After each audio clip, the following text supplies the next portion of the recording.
امام حسین کے حوالے سے پہنچا رہا ہوں۔ انسانی سرشت میں سب سے زیادہ اور سب سے اہم تر بات یہی ہو سکتی ہے کہ وہ اپنی زندگی کے مقصد کو خود پہچانے۔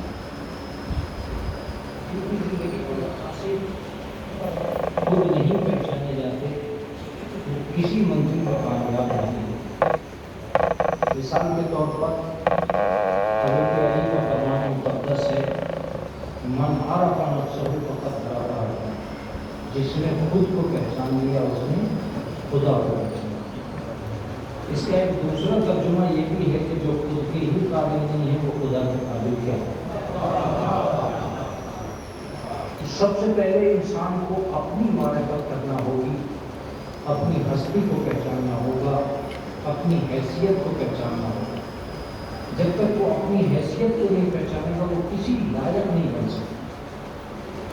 میں نے کل آپ کی خدمت عالیہ میں ایک بہت اہم، بہت کٹھن اور بہت دشوار گزار راہ سے نکل کر یہ گزارش کرنے کی کوشش کی تھی کہ اس کائنات میں اگر انسان کے پاس اپنے بارے میں اتنا بھی غور و فکر کرنے کی وقت نہیں ہے کہ وہ کیا ہے، وہ کائنات کی کسی چیز کے بارے میں غور و فکر نہیں کر سکتا۔ مثال کے طور پر میں یہاں بہت ساری آیتیں میرے ذہن میں آ رہی ہیں لیکن کچھ ہی آیتیں میں پڑھنا چاہتا ہوں۔ سب سے پہلی چیز یہ ہے کہ دوسرا یہ جانے کہ یہ کتنا بڑا مسلمان ہے۔ ہمیں خود کو پہچاننا چاہیے کہ ہم کتنے بڑے مسلمان ہیں۔ اگر کلمہ پڑھ لینے کا نام مسلمان ہوتا تو ایک آیت قرآن مجید کی ایسی ہے کہ کسی چیز میں کلمہ نہیں پڑھا وہ مگر مسلمان ہے۔ وَلَهُ أَسْلَمَ مَا فِي السَّمَاوَاتِ وَالْأَرْضِ، اسلام لا چکی ہیں زمین اور آسمان کی ساری چیزیں۔ تو زمین میں کون سے دن کلمہ پڑھا، چاند میں کون سے دن کلمہ پڑھا۔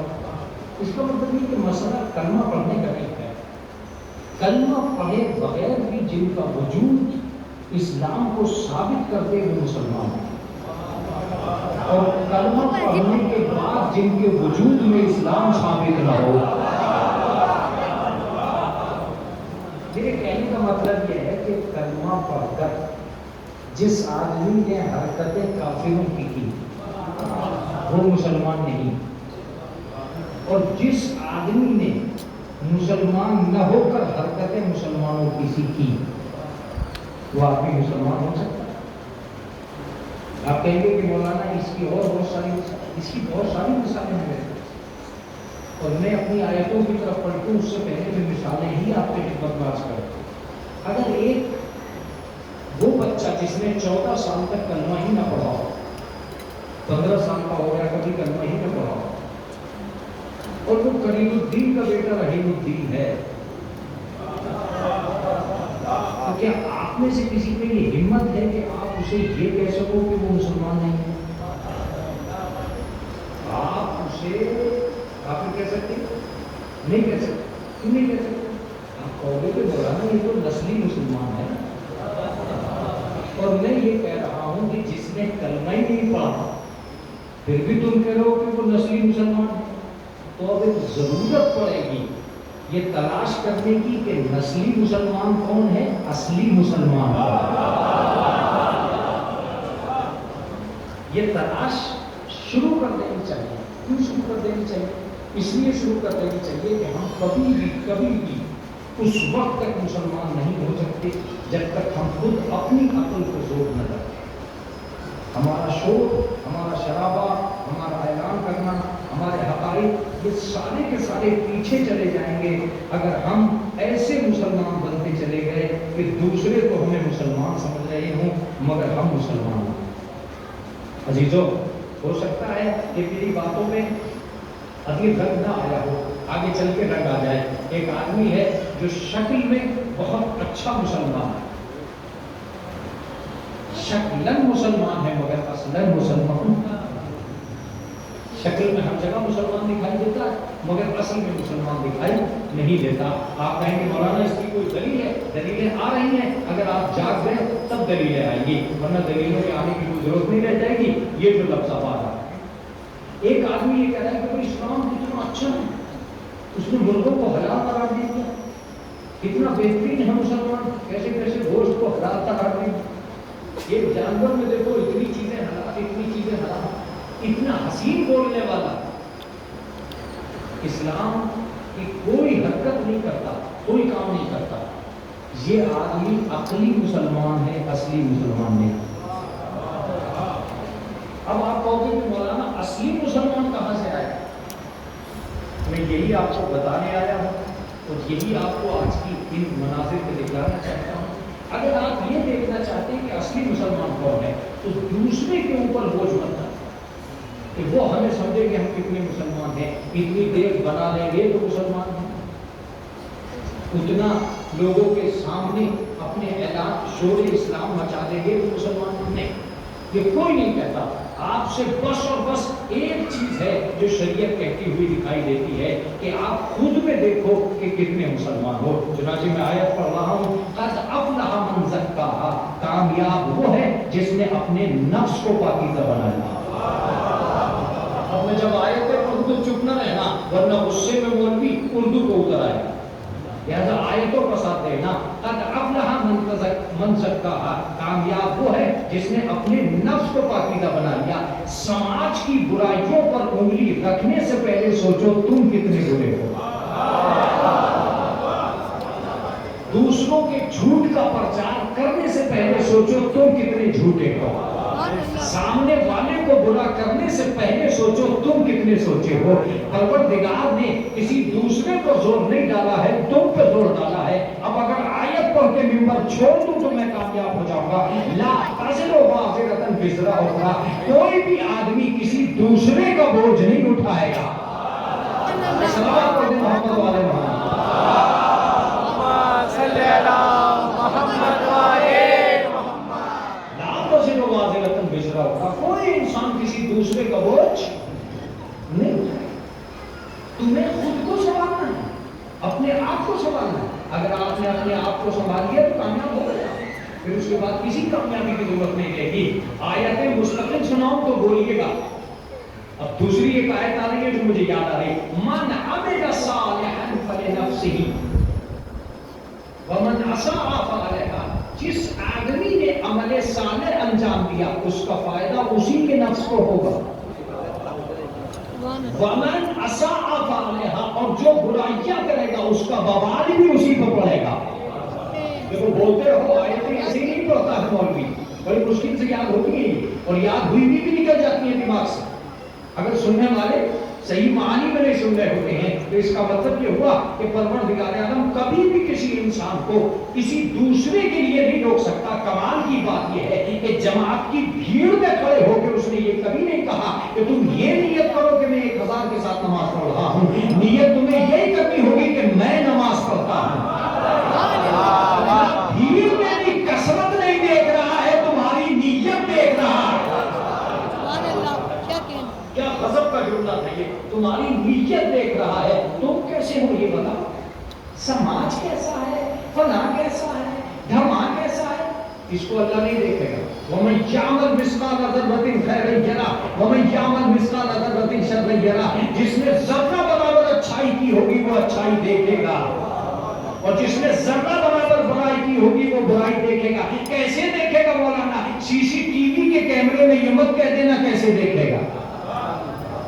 جب تھانے میں پکڑ کے لے گئے اس نے کہا میں نے تو موبائل چرایا ہی نہیں تھا، سی سی ٹی وی نے کہا چرایا تھا اور اس جیب میں رکھا تھا.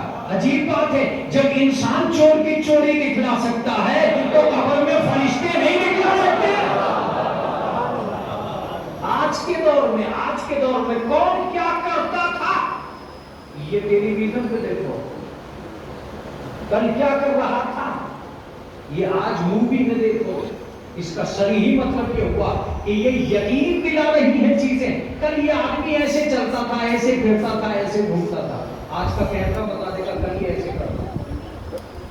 فیملی کبھی کبھی اپنے خانوادے کے لوگوں کو دیکھنا چاہتی ہے اس کا صحیح یہ مطلب یہ ہوا میرے عزیزوں اب میں بہت زیادہ دور نہیں جاؤں گا لیکن چند آیتیں اور ہیں کمزوری تم میں آ سکتی ہے پروردگار میں بما کسبت ایدیہم جتنی مصیبتیں آ رہی ہیں سب کے سب تمہارے اپنے منظر کی ہیں اپنے منظر کی ہیں تم نے خود کمائی مولانا اور کیا آیتیں ہو سکتی ہیں سنیں ان تتقوا اللہ یجعل لکم فرقانا اگر تم تقوی الہی اختیار کرو گے اللہ تمہیں حق و باطل کی تمیز دے دے گا جانے قربان ہو جائیں اس آیت پر جانے قربان ہو جائیں اس کا مطلب یہ کہ جب آدمی حق نہ پہچانے تو سمجھ لینا یہ متقی بنا ہی نہیں ہے اگر وہ متقی بن جائے گا تو وہ پہچانے گا حق کیا ہے باطل کیا ہے یہ جو ہم حق کو نہیں پہچان رہے اس کا مطلب یہ کہ ہمارے پاس تقویٰ نہیں آیا ایک آیت سنی آپ نے اب غضب کی آیت سنیے ما کان اللہ لیذر المؤمنین علی ما انتم علیہ حتی یمیز الخبیث من الطیب اللہ مومنین کو اس حالت پر نہیں چھوڑ سکتا جس پر وہ ہیں یہاں تک کہ اسے یہ پہچان کرا کے رہے گا کہ خبیث کون ہے طیب کون ہے اس کا مطلب یہ کہ اس کائنات کے اندر وہ پاور وہ طاقت ہے جو آپ کو یہ بتا سکتی ہے کہ برا کون ہے اچھا کون ہے جو یہ بتا سکتی ہے کہ برا کون ہے اچھا کون ہے تو یہ پاور کون سی ہے یہ تقوی کی پاور ہے یا ایھا الذین آمنوا اتقوا اللہ وکونوا مع الصادقین اے ایمان لانے والوں تقوی اختیار کرو اور کن کے ساتھ ہو جاؤ سچوں کے ساتھ ہو جاؤ متوجہ ہے اتنی ساری آیتیں تو میں بھی کہیں نہیں سناتا لیکن آج آتی چلی گئی اور میں سناتا چلا گیا اب ایک آخری آیت جس پہ تھوڑی سی دیر تک سے رکھوں گا لیکن وہ اسی طرح سنائی جا سکتی ہے کہ جب آپ سننا چاہ رہے ہیں آیت سنیے اور غضب کیا قالت الاعراب آمنا قل لم تؤمنوا ولكن قولوا اسلمنا ولما يدخل الايمان في قلوبكم اے میرے حبیب کی عرب کے کچھ لوگ تم سے آگے کہہ رہے ہیں کہ ہم مومن ہیں مومن ہیں ان سے کہتے میرے حبیب کہ یہ نہ کہیں کہ ہم مومن ہیں کیا کہیں ولیکن قولوا اسلمنا بلکہ یہ کہہ سکتے ہیں کہ ہم مسلمان ہیں کیوں ولما يدخل الايمان في قلوبكم اس لیے کہ ایمان ابھی تمہارے دلوں میں داخل ہی نہیں ہوا ہے اب اگر آیتوں سے کبھی سلطان بات نہیں بن رہی ہے تو تھوڑی دیر تفسیر بھی کرو کہاں آ کر کہا انہوں نے کہ ہم مومن ہیں رسول اللہ کے سامنے تو جب رسول اللہ کے سامنے والوں کا دعویٰ نہ چلا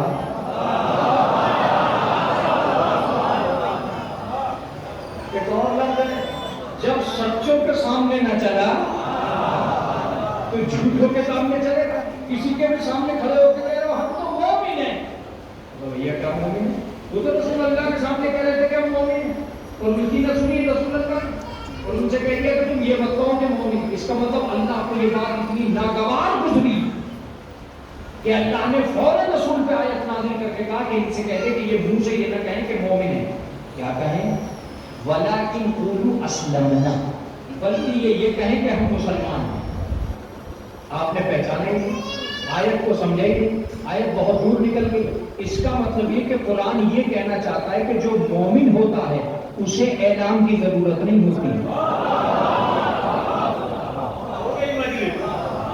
جو مومن ہوتا ہے اسے اعلان کی ضرورت نہیں ہوتی جو نیا نیا مسلمان ہوتا ہے اسے ضرورت ہوتی ہے کہ مومن مسلمان کون ہے متوجہ رہ جائیے گا شاید یہی وجہ تھی کہ دنیا ابو طالب سے کہتی رہی ہے اعلان کرو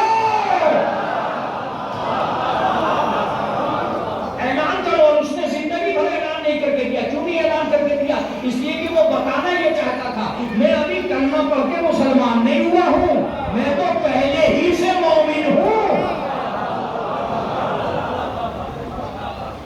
چلو وہ مردان اس کو بعد میں آ گیا ابھی تو قرآن کی باتیں چل رہی جب قرآن کی باتیں چل رہی ہوں تو قرآن بھی سنو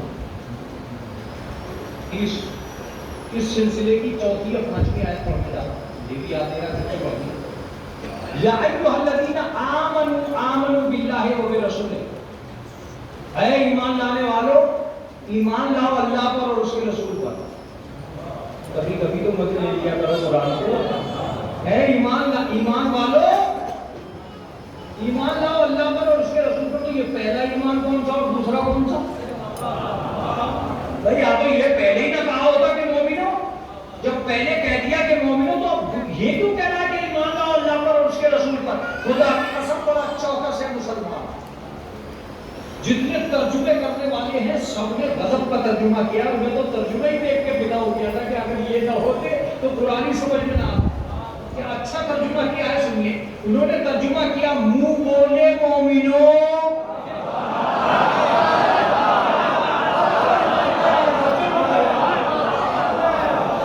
یقین مانے میں نے 10 قرآن جمع کر کے ترجمے دیکھے، اشرف علی تھانوی کا بھی یہ ترجمہ کہ اے منہ بولے مومنوں، اور آغا خمینی کا بھی یہی ترجمہ۔ مگر میں نے قرآن پڑھ کر کے ایک لفظ کہا تھا، میں ابھی آپ کو سنائی دے رہا ہوں جب میں تیاری کر رہا تھا ایمان اور اسلام پہ، تو میں نے ایک ہی لفظ کہا تھا، اس کا مطلب یہ کہ مومنوں کی 2 قسمیں، کچھ وہ ہیں جو منہ بولے ہیں اور کچھ وہ ہیں جو اللہ والے ہیں، کچھ وہ ہیں جو منہ بولے ہیں اور کچھ وہ ہیں جو اللہ والے ہیں۔ جب یہ دونوں قسمیں سامنے آ گئی تو اب ایک آیت اور سنیے، یا ایھا الذین، آج تو مزے یہ دے رہے ہیں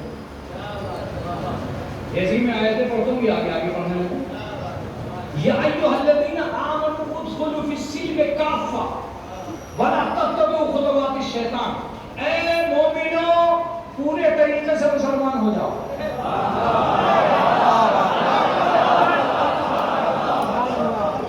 اے مومنوں پورے طریقے سے مسلمان ہو جاؤ، ولا تتبعوا خطوات الشیطان، اور خبردار شیطان کے نقش قدم پر بچو۔ اب کیا کریں گے؟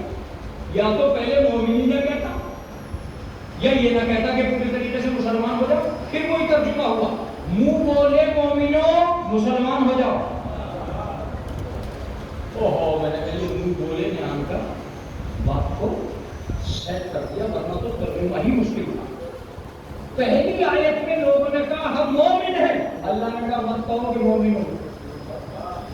دوسری آیت میں کہا مومن ہے، کہا کہ ایمان لاؤ اللہ پر اور اس کے رسول پر۔ تیسری آیت میں کہا کہ مومن ہے، کہا کہ ابھی مسلمان ہو کے دکھلاؤ۔ اب ایک چوتھا آدمی قرآن میں ہے جس نے زندگی بھر اپنے ایمان کو چھپایا۔ وقال رجل مومن من آل فرعون وهو یکتم ایمانہ، مرد مومن نے کہا جو آل فرعون سے تھا، جو زندگی بھر اپنا ایمان چھپائے رہا۔ میں نے کہا پروردگار، جنہوں نے اپنے ایمان کا اعلان کیا، انہوں نے ان سے جو تم نے کہہ دیا کہ تم مومن نہیں ہو، اور جو زندگی میں چھپائے رہا اس کے ایمان کا تم نے اعلان کر دیا، کہ میں تمہیں یہی تو بتانا چاہتا ہوں کہ اللہ والا مومن کون ہے، منہ بولا مومن کون ہے۔ اب چلیے، اب مجلس میں جتنی آیتیں مولوی کو پڑھنی کی پڑھ، یہاں سے آپ اور میں دونوں اس اسلام کی خاطر سوچنا شروع کرتے ہیں جس اسلام کے لیے یہ ساری مجلسوں کی جائے۔ جب تک آپ کی سمجھ میں اسلام نہیں آ سکتا، جب تک آپ اسے تلاش نہ کر لیں کہ جس نے اسلام کو لوٹا۔ اب دوسرا جملہ، تمہیں جاننا ہوگا کہ لوٹنے والا کون ہے، بچانے والا کون ہے، آباد کرنے والا کون ہے، برباد کرنے والا کون ہے۔ جانتے رہیے گا، آباد کرنے والا کون ہے، برباد کرنے والا کون ہے، ناخوش کرنے والا کون ہے، شاد کرنے والا کون ہے، کھانے والا کون ہے، کھلانے والا کون ہے۔ سوچنا پڑے گا، اور اگر نہیں سوچا تم نے تو تمہاری سمجھ میں کوئی نہیں آئے گا۔ میں کہہ رہا ہوں آج کا اسلام اس منزل پہ پہنچ چکا ہے کہ دنیا طالبان کو نہیں سمجھ پا رہی ہے۔ سوال یہ پیدا ہوتا ہے کہ طالبان سمجھ میں کیوں نہیں آئے؟ جب تک سمجھ میں نہیں آئیں گے جب تک ابو طالب سمجھ میں نہ آ جائے۔ اس کی وجہ ہے کہ کل کا اسلام اگر ابو طالب کا سمجھ میں آ گیا ہوتا تو طالبان خود بخود سمجھ میں آ جاتے۔ برباد کرنے والے کو مسلمان نہیں کہتے، آباد کرنے والے کو مسلمان کہتے۔ یہ کیسا اسلام تھا، یہ کیسا اسلام تھا؟ کب کون ہے ابو طالب؟ میں یہ نہیں کہنا چاہتا کہ میں ان کے اسلام پہ بحث کروں گا، ان کے ایمان پہ بحث کروں گا، مگر کم سے کم اس بات پہ تو بحث کروں گا اس بات پہ تو بحث کروں گا کہ جب تک یہ پتہ نہیں لگاؤ گے کہ کس نے بچایا ہے اسلام کو، کیا ضرورت پڑی تھی اس آدمی کو؟ انتظام رسول کا، دعوت رسول کی، انتظام اس کا، کہ وہ تو کافر تھا، اگر کافر تھا تو اسلام کی پہلی میٹنگ اسی کے گھر میں، پتہ نہیں تم کون سے رنگ سے مجلس سنتے ہو، اسلام کی پہلی میٹنگ اسی کے گھر میں ہوئی۔ ابو طالب تم کہیں بھی رکھتے تھے، اپنے گھر میں نہ رکھتے، تو میں یہی تو بتا رہا ہوں، کل جب تم کانگریس کے آفس میں بی جے پی کی میٹنگ نہیں کر پاؤ گے تو پتہ چلے گا کہ کافر کے گھر میں اسلام کیسے آ گیا۔ ایک کافر کا گھر تھا، اس میں اسلام کی پہلی میٹنگ ہو رہی، کم سے کم یہ تو پہچاننا چاہیے تھا کہ کہاں سے آ گئی یہ میٹنگ، کہاں سے اس نے دعوت رسول کا آغاز اپنے گھر سے کرایا تھا۔ چلو میں آج ایک شک سناتا ہوں، تم کل دوسری شک اگر سننے کے لیے تیار ہو جانا تو ہو جانا، میں ایک شک سنانے جا رہا ہوں، اور میں قسمیہ کہہ رہا ہوں کہ اگر اس مجلس میں آپ چون چلا بھی نہ کریں تو میں وہ مقاصد پہنچا کے جاؤں گا کہ جس کے بعد آپ یہ کہو گے کہ حقیقت حال تو یہی ہے۔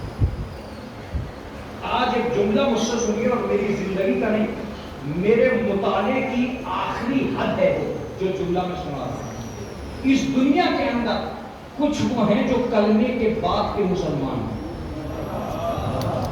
اور کچھ وہ ہیں جو کلمے کے پہلے کے مسلمان،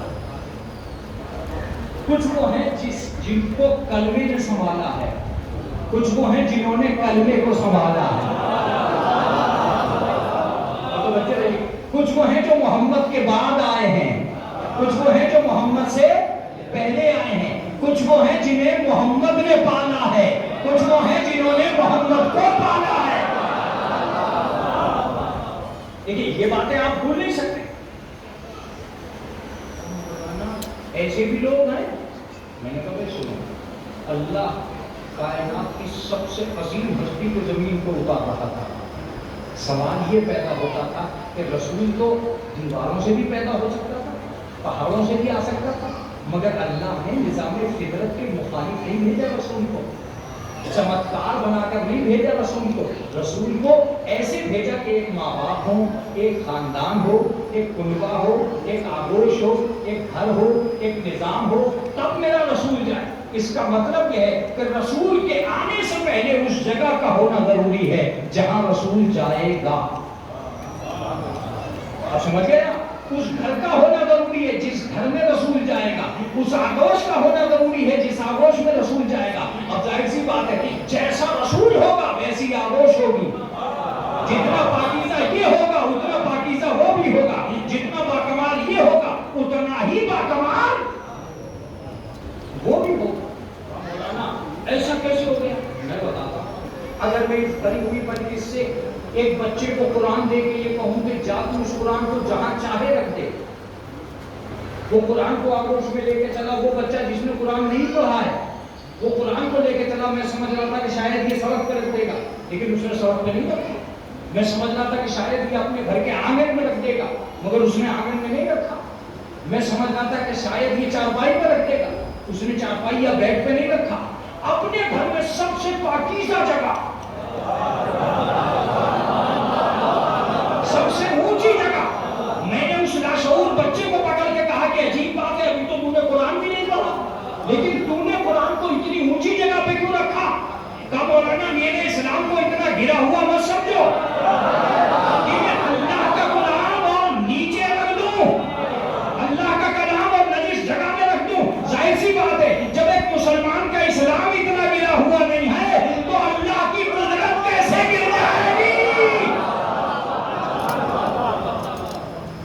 اللہ کی قدرت کیسے گر سکتی ہے کہ پروردگار عالم اور اپنے پیغمبر کو بھیجے، اپنے عظیم پیغمبر کو بھیجے، اپنے اس رہنما کو بھیجے جس کو پیدا پہلے کیا ہے، بھیجا سب سے آخر میں ہے، اول و آخر کے ذمہ دار کو زمین پر بھیجے اور اسے یوں ہی بھیج دے؟ نہیں، اس کے آنے سے پہلے کچھ لوگوں کا ہونا بہت ضروری ہے۔ کیسے لوگ ہیں وہ؟ آیت سنیے، لَقَدْ مَنَّ اللَّهُ عَلَى الْمُؤْمِنِينَ إِذْ بَعَثَ فِيهِمْ رَسُولًا مِّنْ أَنفُسِهِمْ، ہم نے احسان کیا ہے مومنین مکہ پر ان کے بھیجنے سے پہلے، کہ ہم نے احسان کیا مومنین مکہ پر رسول کے بھیجنے سے پہلے۔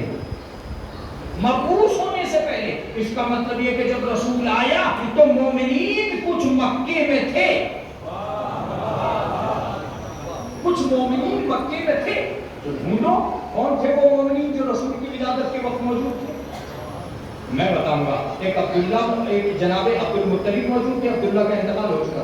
جناب عبد المطلب موجود تھے, جناب آمنہ جو ماں ہیں, اور جناب عبد المطلب جو دادا ہیں, اور ایک چچا ہیں جناب ابو طالب. ان کے علاوہ تو کوئی تھا بھی نہیں. ایک فاطمہ بنت اسد. تو مومنین کا جمع کا سیدھا ہے. اگر جمع کا سیدھا ہے تو اس کا مطلب یہ کہ کچھ لوگ ایسے ہوں جو رسول اللہ کی ولادت سے پہلے مومنین ہوں. پتہ نہیں میری آیتوں میں جان نہیں ہے یا یہ سماج کو کہیں ایسا تو نہیں کوئی مجلسیں بہت ادھر سے ادھر ہو گئی. یوٹیوب زندہ باد ہے. سلوات بھیجے محمد والے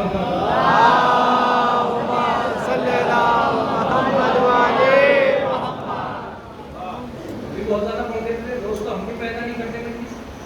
سال بھر پڑھتے ہیں, جب جا کے 2-4 مجلسیں پیدا ہوتی. ہم بھی پرانی مجلسوں کے لفافہ لیتے رہتے.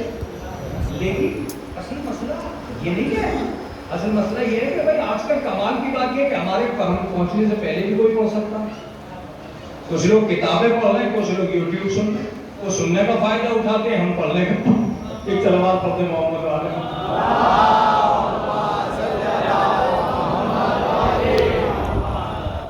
تھوڑا سنتے رہیے. آج کی مجلس سنو ضرور ہے مگر مفہوم کے اعتبار سے بڑی کامیاب ہے. بہت کامیاب ہے, بہت کامیاب. سنیے گا غور سے. تو جب ایک مسلمان کا اسلام نہیں کر سکتا تو یہ ولادت کے وقت کتنے لوگ تھے, کتنے لوگ تھے؟ اگر اتنے لوگ تھے تو سنیے. جیسے ہی رسول اللہ کی ولادت ہوئی, ایک شخص آگے بڑھا جسے جناب عبد المطلب کہتے ہیں. شیبۃ الحمد ان کا نام تھا. عبد المطلب تو ان کا لقب پڑ گیا تھا. شیبۃ الحمد ان کا نام تھا. یہ آگے بڑھے, انہوں نے ماتھا چوما رسول اللہ کا. یہ مان لیجئے کہ ابھی تک کوئی نہیں ہے رسول کا رشتہ دار. یہ مان لیجئے کہ ابھی تک کوئی رسول کے آس پاس نہیں ہے. ابھی تو کلمہ ہی نہیں آیا. ابھی تو کلمے والا آیا ہے بس. کلمے والے کے علاوہ کوئی ہے ہی نہیں. ابھی تک کسی کی کوئی رشتہ داری نہیں جڑی ہے. جتنے بھی جھوم جھوم کے کہیں گے کہ میرے ہیں محمد, ابھی کسی کے نہیں ہے. ابھی تو صرف عبد المطلب ہی کے ہیں. ابھی کسی کی کوئی اچھائی نہیں ہے. اس کا مطلب یہ ہے کہ محمد کے دنیا میں آنے کے بعد جو رشتہ دار بنے وہ اور ہیں. دنیا میں آنے سے پہلے جو رشتہ دار ہیں وہ اور ہیں. یہ ماننا پڑے گا کہ ابھی تک کوئی نہیں ہے. تاریخ میں لاؤ اگر ہے تو کہ کوئی آس پاس بھی کوئی بھٹکا ہو. پیدا ہوا, ماتھا چوما. ماتھا چومنے کے بعد جناب عبد المطلب نے ایک جملہ کہا, انت سید فی قومی, تو میری قوم میں سردار ہے.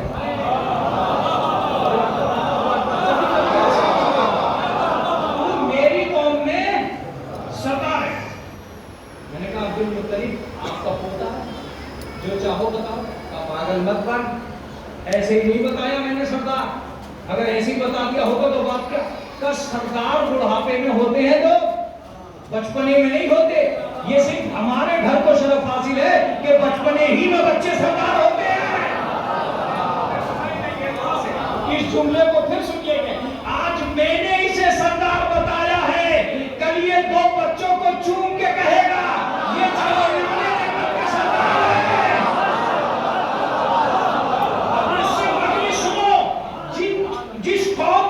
جس قوم میں بوڑھے بھی کنفرم جنتی نہیں ہوتے.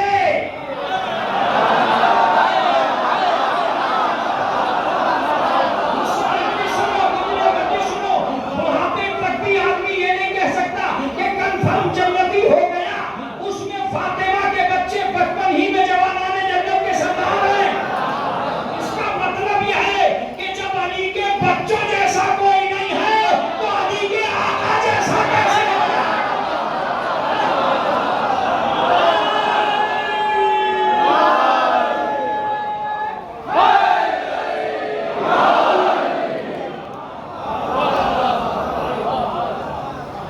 سوچئے ان بچوں جیسا کوئی ہے؟ کوئی نہیں, کوئی نہیں ہے. کسی بوڑھے آدمی سے پوچھے گا کہ تجھے جنت مل گئی؟ نہیں ملی. اچھا کیا گارنٹی کسی کو ملی بھی؟ مولانا ملنے کا کیسے پتہ چلے؟ میں نے کہا ایسے پتہ چلے گا کہ اللہ سے کہیے گا کہ پروردگار ایک دن ہمارے گھر میں ایک روٹی اتار دے جنت سے،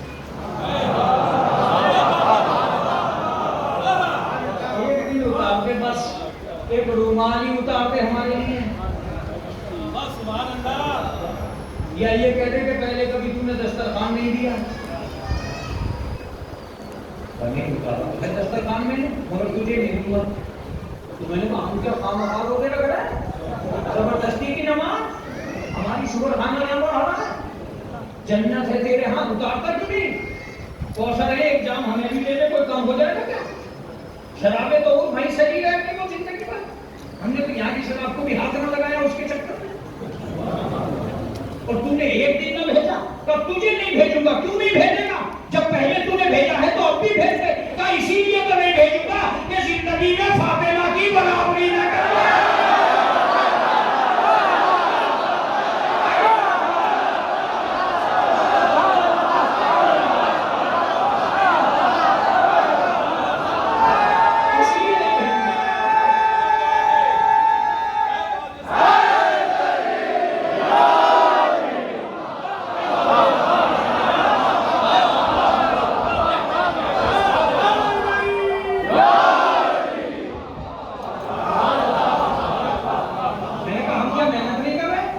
اتنی اچھی محنت کر رہے ہیں، مئی جون کے مہینے میں روزے رکھ رہے ہیں، شوگر رہی مگر روزے رکھ کے تو ایک دسترخوان دینے کو تیار ہے، تب تجھے نہیں ملے گی۔ میں نے کہا کیوں نہیں ملے گی؟ تو گارنٹی تو ہو، پر جنت کا کھانا اسے ملتا ہے جو گناہ نہ کرے گا۔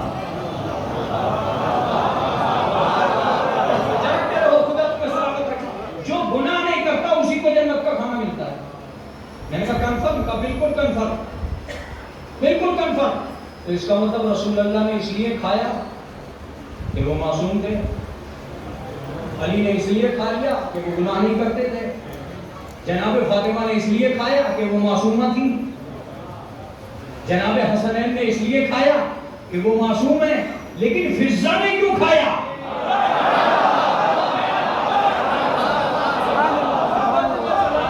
فضہ نے کیوں کھایا؟ اور یہی نہیں کہ خالی کھایا ہو، اپنا منگا کے کھایا، ایک دن فاطمہ کے لیے آیا اور ایک دن فضہ کے لیے آیا، تو فضہ نے کیوں کھایا؟ کہ اس کا مطلب یہ ہوا کہ جو فاطمہ کے گھر میں ہوتا ہے اس سے گناہ نہیں ہوتا، معصوموں کے برابر آ جاتا ہے وہ آدمی۔ ایک ہوتا ہے معصوم، ایک ہوتا ہے محفوظ۔ محفوظ کا مطلب آدمی معصوم سے تھوڑا کم ہوتا ہے، لیکن عصمت کبریٰ تو الگ ہی ایک بات ہے، عصمت کبریٰ تو الگ ہی ایک شے ہے، لہذا جنت کا کھانا اس کو مل سکتا ہے، اس کو مل سکتا ہے۔ ایک دن تو میرے بھی دل میں آتی ہے کہ تمہاری باتیں میں اللہ سے پروردگار، یہ آج کل کے ماڈرن بچے یہ ہم سے کہہ رہے ہیں کہ اگر تو جنت نہیں دے سکتا اور جنت کا کھانا نہیں دے سکتا، دسترخوان نہیں دے سکتا، تو موبائل پہ شو کر دے کہ یہ تمہارا کمرہ آج سے، ہم تو کمرے ہی دیکھ دیکھ کے جی ہے۔ اگر موبائل پر نیٹ پہ شو ہو گئی جنت تو کتنا اچھا ہوگا۔ آج کل ہمارا ملک انڈیا، سب چیزیں دلی، دلی کے راستے، دلی کا کوئی محلہ، دلی کا کوئی کمرہ، سب چیزیں فوراً آ جائے گا۔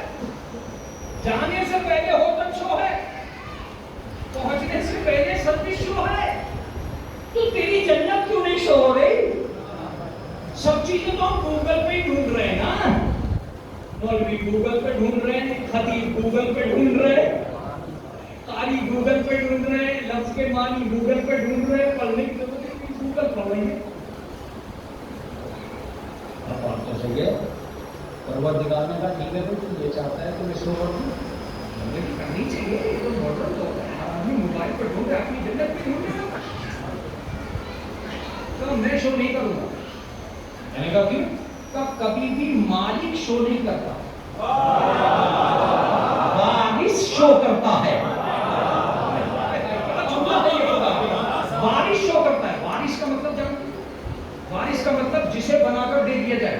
انڈیا مودی نے بنائی تو نہیں ہے، سے شو کرے گا تو مودی کرے گا کہ میرا کہاں کہاں تک انڈیا ہے. چائنا نے ایک غلطی کر دی تھی کہ اپنے میپ میں ہمارا میپ بھی ڈال دیا. جھگڑا شروع ہو گیا اسی دن سے کہ بھائی تم نے ہماری زمین میں نقشہ اپنی زمین کو کیسے شو کر دیا, تمہارا تو گلی غلط ہو گیا, یہ تو ہمارا ہے. اس کا مطلب یہ کہ بارش شو کرتا ہے, مالک نہیں. اب جائیے گا قرآن میں پڑھ کے آئیے گا کہ مالک کون ہے. مجھے نہیں معلوم کہ مالک کون ہے اور بارش کون ہے. میں تو یہ دیکھنا چاہتا ہوں کہ دنیا میں کوئی ایسا آیا ہے جس نے زمین کو یہ وعدہ کیا ہو کہ ہم تجھے جنت دیں گے.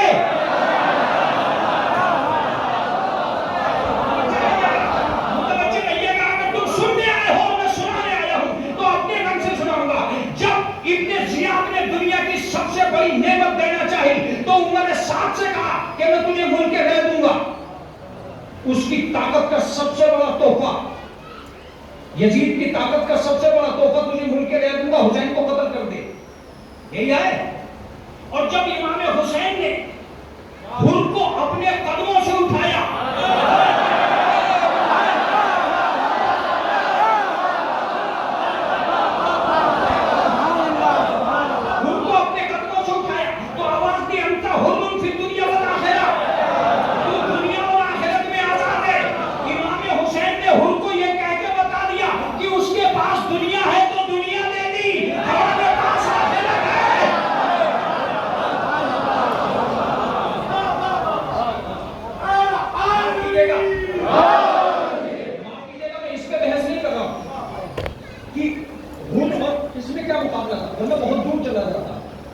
یہی رکھیے گا تو میں بڑا لطف کا معاملہ پیدا کر دوں گا اور بڑا اچھی بحث آ جائے گی. تو کسی کو نہیں ہے جنت روزے رکھ کے کسی نے جنت دیکھی نہیں دیکھی. نماز اور حج کے بعد کسی نے جنت دیکھی, خوابوں میں بھی دیکھی نہیں دیکھی.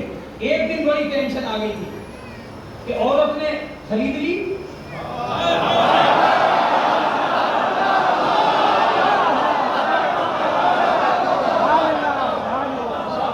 بادشاہ نے خواب میں دیکھا, اگلے دن کہا چلو گی, کا بالکل چلے گئے. کا کیا کر رہا ہو بہلول, کا جنت بنا رہا ہوں, جنت میں گھر بنا رہا ہوں. کہاں بنا رہا پتا ہے آپ کو؟ وہ ممبر پہ نہیں بیٹھا تھا, زمین پہ بیٹھا تھا. عجیب بات ہے, وہ زمین پر بیٹھ کے جنت کی باتیں کر رہا تھا تو کوئی بھی نت نہیں بنا تھا. کوئی نہیں کہہ رہا ہے مثال کی طرف کرے. مولوی بیچارہ جنت کی باتیں کرنے کا لفافے کے چکر میں جنت بیچ کے چلے گئے. اچھا اس نے زمین پہ بیٹھ کے بیچی تو کچھ نہیں, ہم ممبر پہ بیٹھ کے بیچ رہے, ہمارے اوپر اعتراض. خیر اس کو تو میں پہلے بھی پڑھ چکا ہوں پہلی مجلس میں. اب مجھے ایک جملہ کہنا ہے. میں نے اس سے پوچھا بہلو یہ مٹی کے پودے میں جنت کہاں سے آ گئی؟ یہ تو زبیدہ سے پوچھ اور ہارون سے پوچھ کہ اس نے خواب میں دیکھ کر اگلے دن کیسے آ گئے. اس کا مطلب یہ کہ زبیدہ جو لے کے گئی تھی تو اسے جنت مل گئی. اس نے تو پسند دیکھا ہے جنت میں, ہارون نے. میں نے کہا تم کہنا کیا چاہتے ہو بلوٹ کا, تم عقیدت اسی توبے میں جنت دیکھ سکتی ہے. تم زندہ رہو سلامت رہو تو جملہ آ رہا. میں یہ کہنے آیا ہوں جب اس مٹی کے توبے میں جنت آ سکتی ہے تو کھپچ کے روزے میں کربلا آ سکتی ہے. عقیدت نے جھک کے لے لی. میں نے تو کہا تھا زبیدہ سے, زبیدہ اگر پیسے دیے ہیں تھوڑی مٹی تو لے جاؤ, جنت اسی کو ملے گی جو دے گا یہاں لے گا وہاں. میں نے یہاں دیا ہے اور وہاں دوں گی. تو کوئی وارث ایسا نہیں ہے جو, اب تم سنبھل کے بیٹھ جاؤ تو میں اپنی قیمتی چیز آپ کے حوالے کروں. کوئی ایسا نہیں ہے جس نے اس دنیا کے اندر جنت کو شو کیا ہو کہ یہ تیری جنت ہے, یہ تیری جنت ہے.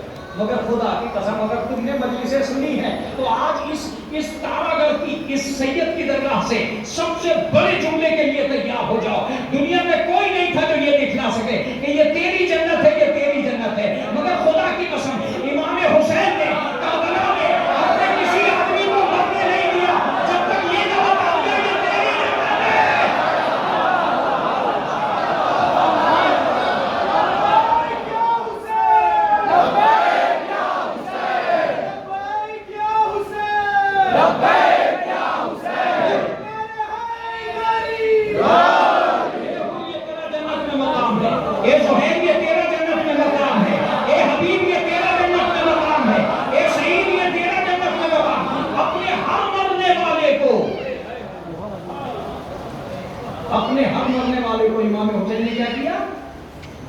انگلیوں کے درمیان میں جنت دکھلائے تاکہ دنیا کو پتا چل سکے اس دور میں وارث جنت کون ہے، اس دور میں وارث جنت کون ہے۔ کیا امام حسین علیہ السلام کو، امام حسین علیہ السلام جنت دکھلائے؟ نہیں عزیزو، کیا کہا جناب عبد المطلب نے؟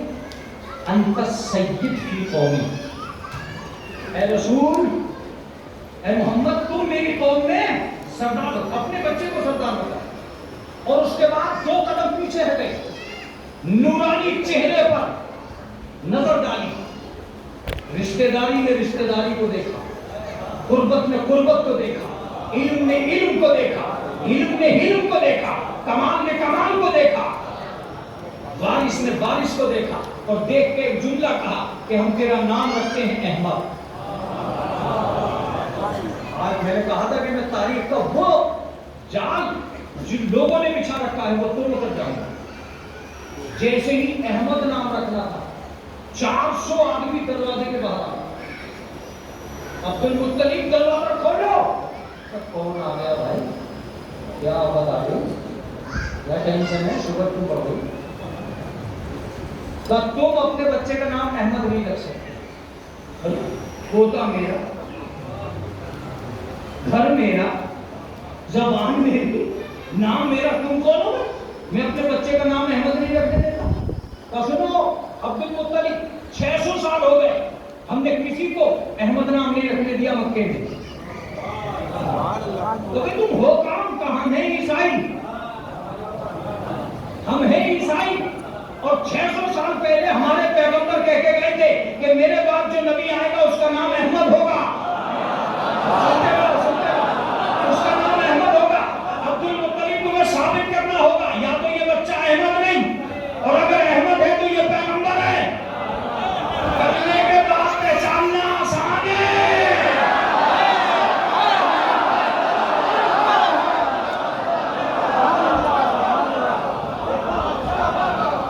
جب یہ جوان ہو جائے گا، قرآن اترے گا، 40 سال کے بعد وحی آنے لگے گی، سب کچھ ہوگا، تب لا الہ الا اللہ محمد رسول اللہ۔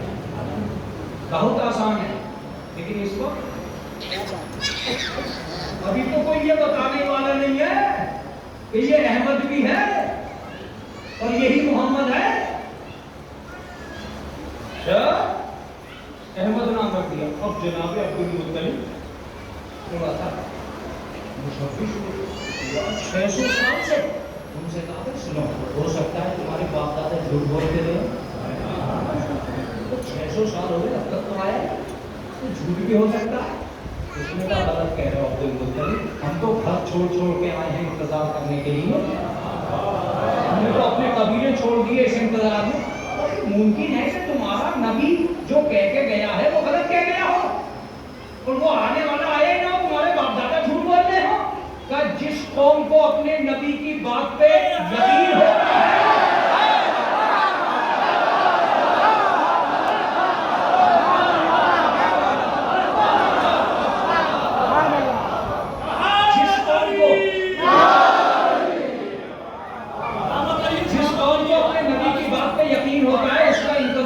جھوٹا نہیں ہوتا۔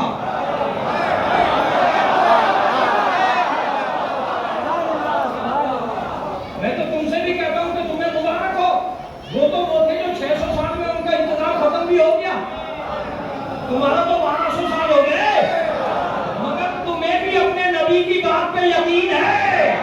اور فرق اتنا ہے، وہ نبوت کے محمد کا انتظار کر رہے تھے، تم امامت کے محمد کا انتظار تم بھی کر رہے ہو۔ انہوں نے کہا کہ بھئی جس کو اپنے نبی کی بات پر یقین ہوتا ہے اس قوم کا انتظار کبھی جھوٹا نہیں ہوتا، ہمیں پکا یقین ہے کہ وہ آئے گا۔ تم اتنے دن سے انتظار کرتے ہو، اگر وہ آ گیا تو پہچان بھی لو گے۔ وہاں پہ تو سینکڑوں بچے دیکھ لے اور ان کا نام احمد نہیں رکھنے دیا، پہچانتے تو ہم ہیں۔ اچھا اگر پہچانتے تو یہ دروازہ کھول کے کہا کہ جاؤ اسماعیل، جاؤ اسحاق کی اولاد، میرے اسماعیل کی زیارت کرو۔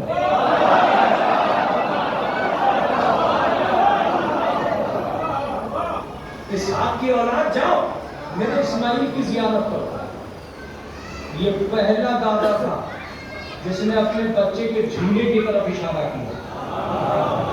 کچھ دن کے بعد جب حسین پیدا ہوئے تو نانا نے فطرت سے کہا جاؤ میرے بچے کے جھولے کے پاس. ایسے بیت کے گھرانے کے بچے ہیں. گئے طواف کیا. طواف کرنے کے بعد دیکھا, آئے دروازے پہ کھڑے تھے جناب عبد المطلب. جناب مبارک ہو مبارک. جناب عبد المطلب نے کہا کیسی بات کی بھائی, کیا بات ہو گئی؟ کہ تم نے صحیح نام رکھا. اب تم کہاں کو گئے؟ تم نے صحیح نام رکھا ہے. کیا مطلب؟ کہ تم نے صحیح نام رکھا ہے, بچہ نبی ہی ہے. بچہ پیغمبر ہے. جناب عبد المطلب نے کہا تم نے کیسے پہچانا کہ یہ پیغمبر ہے؟ کہ ہم نے پیر دیکھ کے پہچانا. پیر ابراہیم سے مشابہ ہیں. کیا بات ہے, پیر ابراہیم سے مشابہ ہیں. جیسے ہی انہوں نے کہا جناب عبد المطلب نے کہا جاؤ. میں تو سمجھ رہا تھا کچھ پڑھے لکھے ہوں گے. تم نے پیر دیکھ کے پہچانا ہے کہ یہ نبی ہے, میں نے مہر پڑھ کے پہچانا ہے کہ میں نے مہر پڑھ کے پہچانا ہے کہ یہ نبی ہے. ایسے ہی تھوڑی نام رکھ دیا احمد. اب میں پتہ نہیں پڑھ بھی پاؤں گا کہ نہیں پڑھ پاؤں گا. ایک نام آیا 600 سال پہلے اور ذات آئی اب. 600 سال پہلے نام کو ذات میں پہچان لینا یہ کوئی معمولی بات نہیں تھی. عبد المطلب کسی ایسے ویسے انسان کو نہیں کہتے, ایسے ویسے انسان کو نہیں کہتے. ذات 600 سال پہلے ایک نام آیا, 600 سال کے بعد بچہ آیا, اس نام کو اس بچے کو منتخب کر کے نام احمد رکھ دیا. تھوڑی سی دیر کے لیے مان لیجئے اگر یہ احمد نام نہ رکھتے تو عیسیٰ تو جھوٹے ہو جاتے.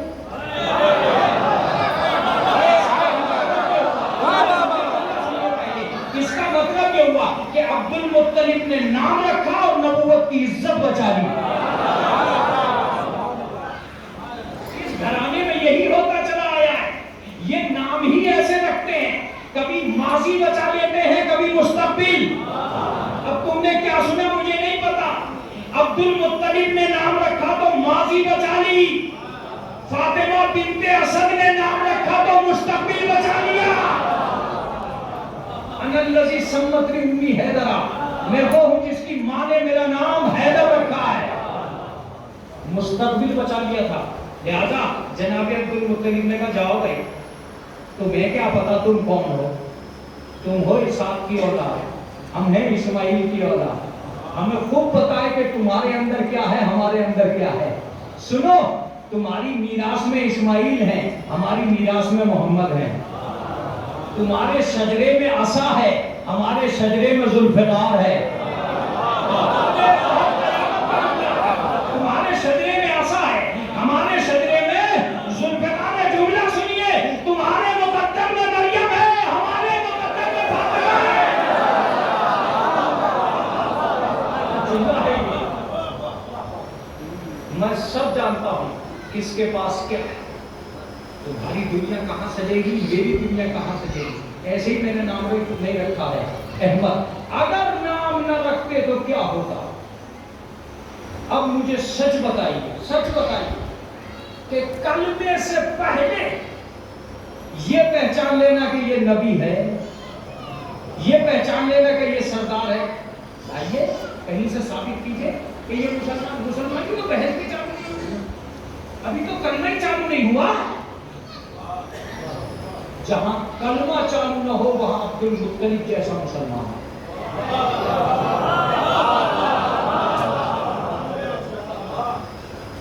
دیر ہو جائے گی مگر یہ کہ یہ باتیں سنانا بہت ضروری ہے. 7 چیزیں ایسی ہیں جو جناب عبد المطلب کی اسلام میں ہیں. ننگا طواف کرتے تھے لوگ. عبد المطلب جو آئے انہوں نے کہا کوئی ننگا طواف نہیں کرے گا کعبے. ماں اور بہنوں سے شادیاں کرتے تھے لوگ. عبد المطلب نے کہا کوئی بہنوں اور ماں سے شادی نہیں کرے گا. ایک چکر کعبے کا لگایا کرتے تھے, عبد المطلب نے 7 چکر لگوائے. یہ ساری کی ساری چیزیں وہ ہیں. ایک آدمی کی دیت ایک اونٹ ہوا کرتا تھا, عبد المطلب نے 70 اونٹ ایک آدمی کی دیت قرار دی. یہ سارے کام وہ ہیں جو جناب عبد المطلب نے پیدا کیے اور بعد میں چل کے شریعت محمدی بن گئے. بعد میں چل کر شریعت محمدی بن گئی. ایک چیز اور ہے, آج جو ساری دنیا کے مسلمان آپ زمزم پی کے خوش ہیں, اس کا پتہ جناب عبد المطلب نے لگایا.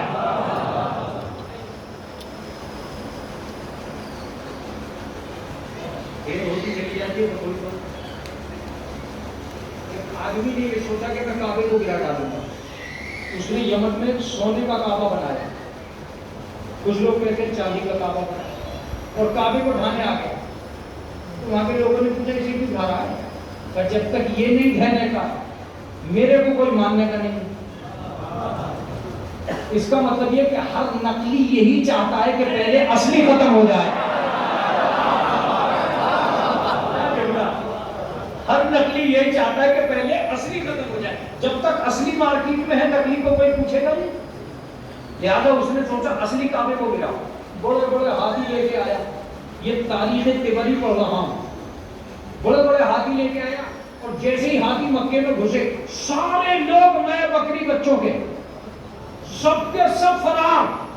صرف 2 آدمی بچے, ایک ابو طالب اور ایک عبد المطلب. عبد المطلب تم کیوں نہیں گئے؟ کہا ہمیں تو آج شجرہ طے کرنا ہے. فرار کون ہے؟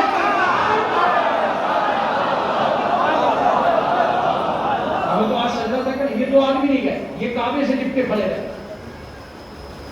اس نے کیا کام کیا؟ وہ تھا, اس کا نام تھا ابراہیم.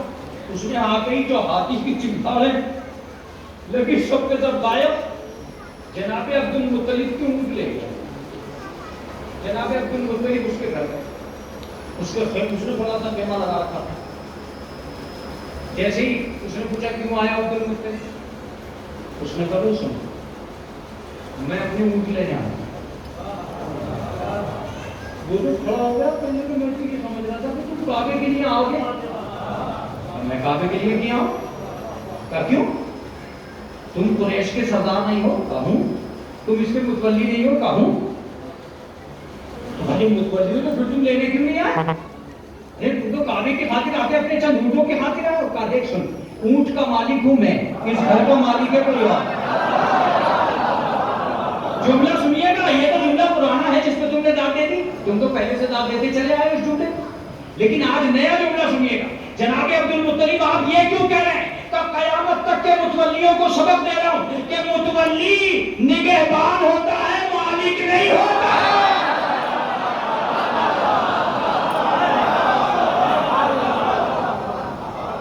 یہ مت سمجھ بیٹھنا کہ آج ہم متولی بن گئے تو مالک بن گئے.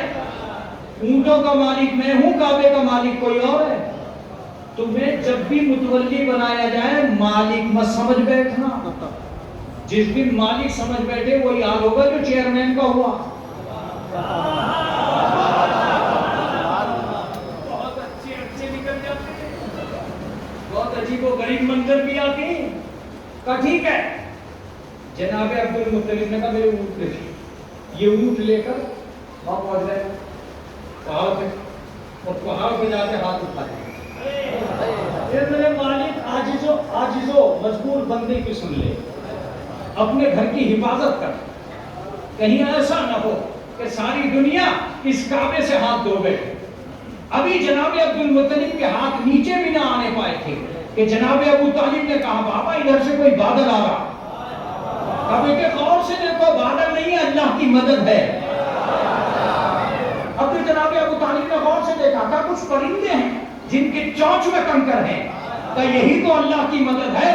کہ یہ کیسے پہچانا بابا کہ یہ اللہ کی مدد ہے؟ کہ سن, اگر یہ نارمل پرندے ہوتے تو چونچ میں دانا ہوتا, کنکر نہیں ہوتے.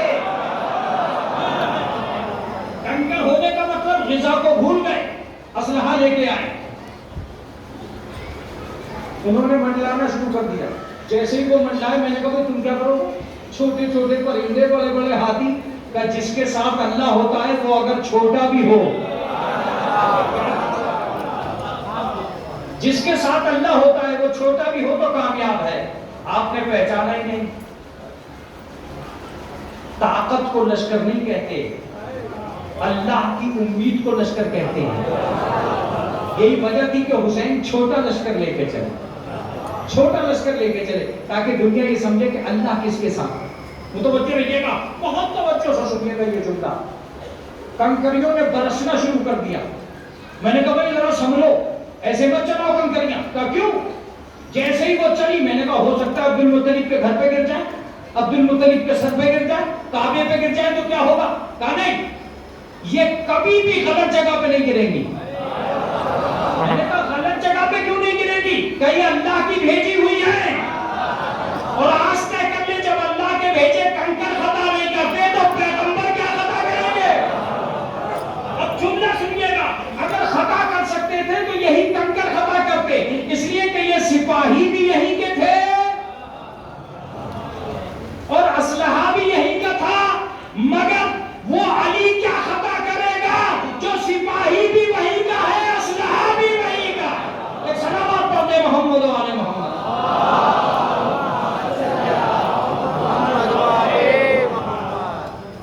وہ خطا نہیں کر سکتا. ایک تلوار جب چلتی تھی تو نسلوں کو دیکھ کر چلاتا تھا. اللہ اہل بیت اطہار میں یہ ایک شخص جو کلمے سے پہلے اپنے اقتدار کو دکھلاتا ہے تاکہ دنیا کو پتہ چل جائے. میرا ایک لفظ آج سنیے، پھر مجلسوں میں کبھی بھی یہ لفظ آ جائے تو آپ کے حوالے ہوگا. اس دنیا کے اندر عبادت کرنے والے بہت ملے مگر حفاظت کرنے والے کم ملے. پھر سن لیجیے اس جملے کو، عبادت کرنے والے بہت ملے مگر حفاظت کرنے والے بہت کم ملے.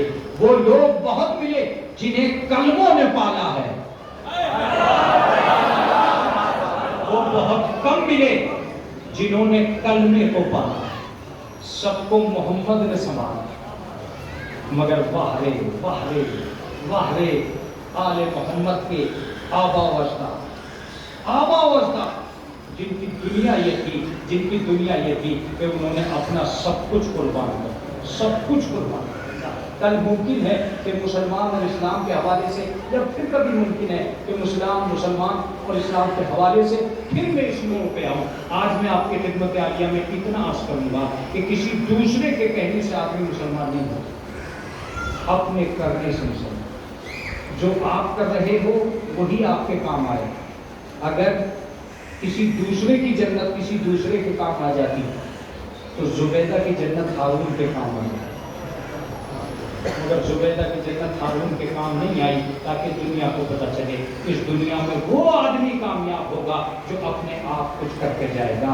آج سے کسی دوسرے کو بھروسہ مت کیجیے گا کہ وہ ہمیں کتنا بڑا مسلمان سمجھ رہا ہے. جتنی بڑی دنیا آباد کرنی ہو خود کیجیے گا، اپنے آپ کیجیے گا. عزادار بنیے گا اپنے آپ، حسین کے رونے والے بنیے گا اپنے آپ. کسی دوسرے کو روتے ہوئے دیکھ کر رونا یہ مسئلہ نہیں ہے. آپ کو اپنے حسین پر کتنا گریہ کیا، آپ کو امام حسین علیہ السلام پر کس قدر آنسو بہائے ہیں آپ جانتے ہو.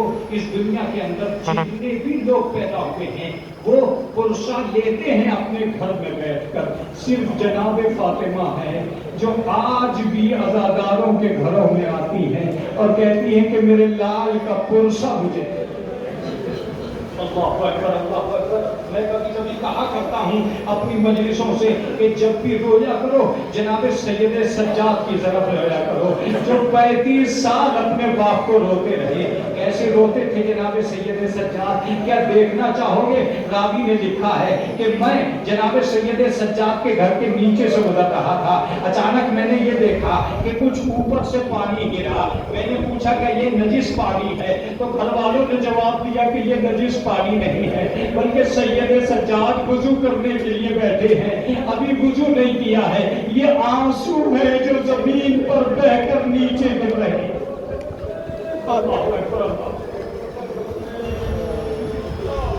روایتیں بتاتی ہیں کہ اس دنیا میں رونے والے 4 سے 5 ہیں. جناب آدم جنت کے فراق میں روئے ہیں، جناب یعقوب یوسف کے فراق میں روئے ہیں، جناب فاطمہ اپنے باپ کے فراق میں روئی ہے، اور جناب جناب زینب اپنے بھائی کے فراق میں روئے، جناب سید سجاد اپنے بابا کے فراق میں روئے ہیں۔ 35 سال تک پوچھنے والے نے پوچھا میرے مولا شہادت تو آپ کے گھر کی میراث ہے۔ کہا ہاں میراث تو ہے، لیکن کیا یہ بھی میراث ہے کہ ہماری ماں بہنیں ننگے سر کوفہ اور شام کے بازار میں پھرائی جائیں؟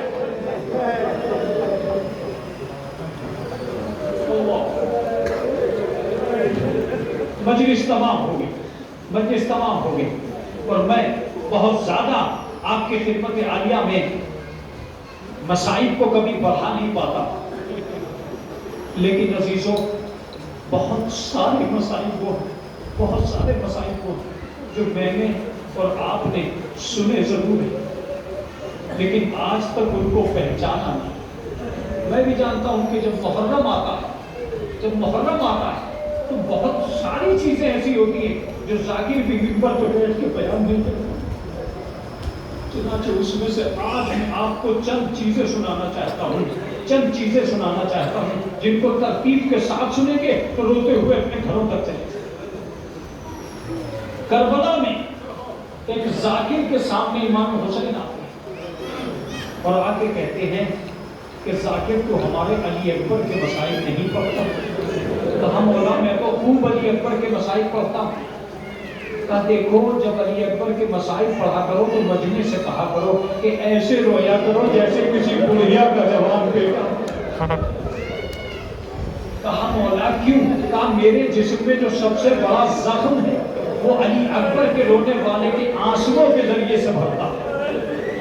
اللہ پر عزیزوں میں ایک واقعہ ادھر سناؤں گا اور ایک واقعہ ادھر سناؤں گا اور اپنے مسائل کو تمام کر دوں گا۔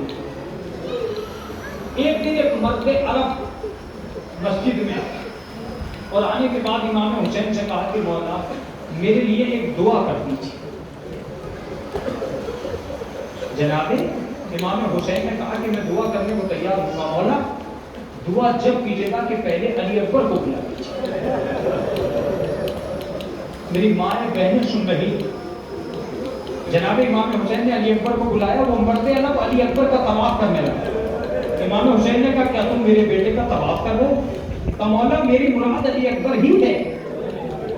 کہا آپ نے دعا بتا؟ کہا مولا آپ دعا کر دیجئے کہ خداوند عالم مجھے علی اکبر جیسا بیٹا دے، مجھے علی اکبر جیسا بیٹا دے۔ امام حسین نے کہا کہ میں دعا مانگنے کے لیے تیار ہوں، مگر مجھے ایک بات بتا دے کہ اگر اتنا ہی حسین و جمیل بیٹا تیرے کوئی ہو اور وہ 18 سال کا ہو جائے اور 18 سال کی عمر میں اس کے جسم میں کوئی زخم لگ جائے، اس کے جسم سے خون کا فوارہ نکلے، تو کیا تو برداشت کر پائے گا؟ بس ایک مرتبہ وہ کہتا ہے کہ مولا دوسری دعا کر دیجئے کہ جب 18 سال کا ہو اور اس کے زخم نکلے تو اس سے پہلے میری موت ہو جائے۔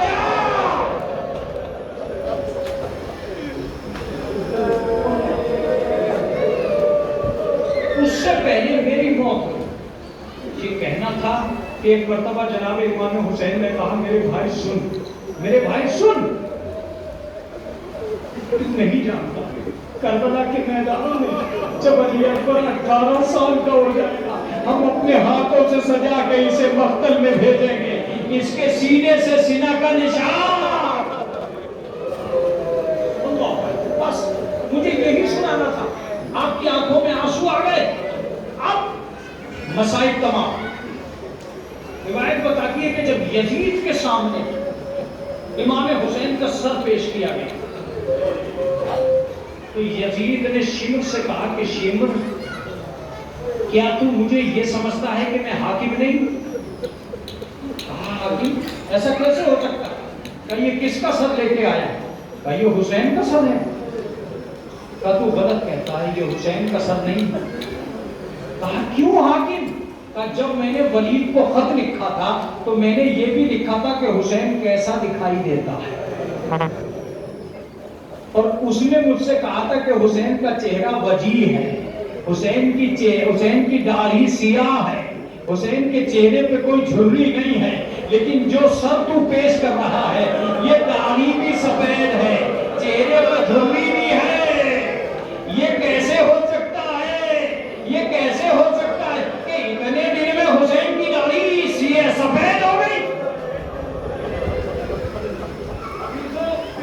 آپ سے یہ نہیں کہتا کہ میں یہ مسائل آپ کے اس عنوان کے مسائل سنا رہا ہوں جو یادگار مجلس بنا دے، تاہم اگر آپ نے میرے لفظ پہ غور کر لیا تو یہی وہ لفظ ہے جو آپ کو رونے پر مجبور کر سکتا ہے۔ سنے جملہ سنے، شیور کہتا کہ سن حاکم، میں نے ایک دن میں حسین کو بوڑھا ہوتے دیکھا۔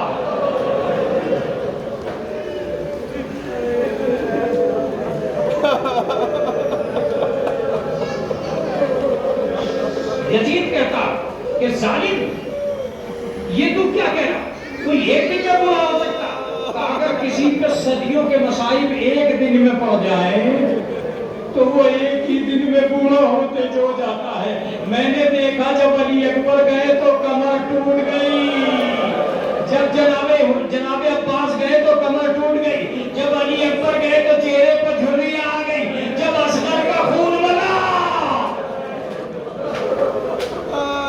حسین کا چہرہ تبدیل ہو گیا۔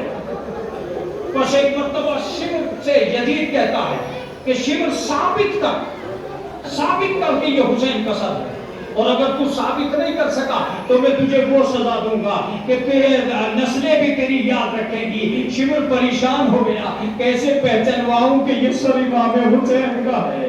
عزیزو، ایک مرتبہ روایت یہ بتاتی ہے کہ شمر عورتوں کے درمیان میں گیا اور وہاں سے ایک ننھی سی بچی کو کھینچتا ہوا لایا، اور لانے کے بعد تخت کے پاس کھڑا کیا، تخت کے پاس کھڑا کر کے کہتا ہے سکینہ ذرا تخت میں دیکھو یہ کون ہے۔ بس ایک مرتبہ جیسے ہی جناب سکینہ کی نظر پڑی، آواز دی بابا بابا۔